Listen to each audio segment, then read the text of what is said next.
Price Lord. இன்றைய தினம் வாசிக்க வேண்டிய வேத பகுதி சங்கீதம் 28. என் கண்மலையாகிய கர்த்தாவே, உம்மை நோக்கி கூப்பிடுகிறேன். நீர் கேளாதவர் போல மௌனமாயிராதேயும். நீர் மௌனமாயிருந்தால் நான் குழியில் இறங்குகிறவர்களுக்கு ஒப்பாவேன். நான் உம்மை நோக்கி சத்தமிட்டு உம்முடைய பரிசுத்த சந்நிதிக்கு நேராக கையெடுக்கையில் என் விண்ணப்பங்களின் சத்தத்தை கேட்டருளும்.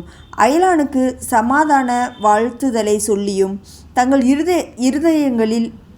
இருதங்களில் பொல்லாப்பை வைத்திருக்கிற துன்மார்க்கரோடும் அக்கிரமக்காரரோடும் என்னை வாரிக்கொள்ளாதேயும். அவர்களுடைய கிரியைகளுக்கும் அவர்களுடைய நடத்தைகளின் பொல்லாங்குக்கும் தக்கதாக அவர்களுக்கு செய்யும். அவர்கள் கைகளின் செய்கைக்கு தக்கதாக அவர்களுக்கு அழியும். அவர்களுக்கு சரிக்கு சரி கட்டும்.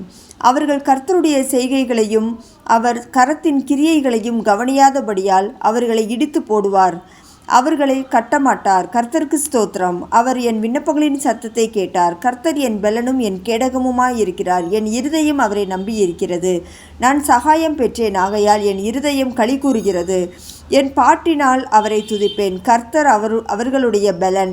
அவரே தாம் அபிஷேகம் பண்ணினவனுக்கு அரணான அடைக்கலமானவர்.